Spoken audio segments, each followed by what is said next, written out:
De nos jours,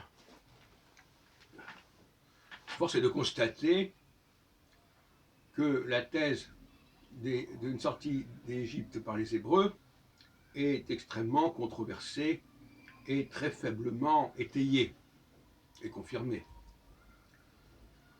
Et j'ai expliqué pourquoi. Parce que ce n'est jamais qu'une histoire fantasmatique.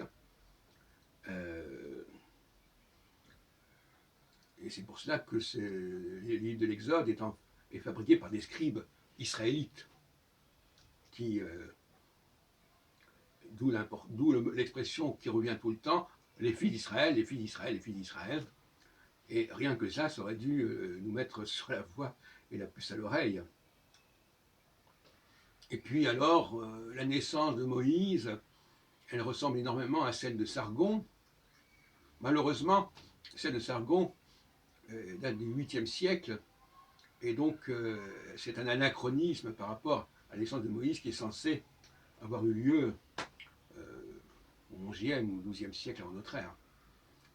Donc là, quand on fait des emprunts, c'est souvent le cas. Un spécialiste des emprunts, il constate souvent des anachronismes flagrants et des invraisemblances.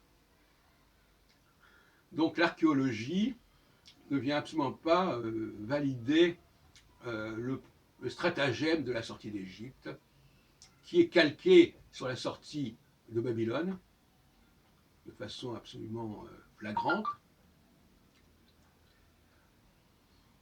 Et de même que, alors on va nous dire, ah oui, de même que Moïse a fait sortir les Hébreux d'Égypte, Cyrus a fait sortir les Judéens de Babylone, etc., etc.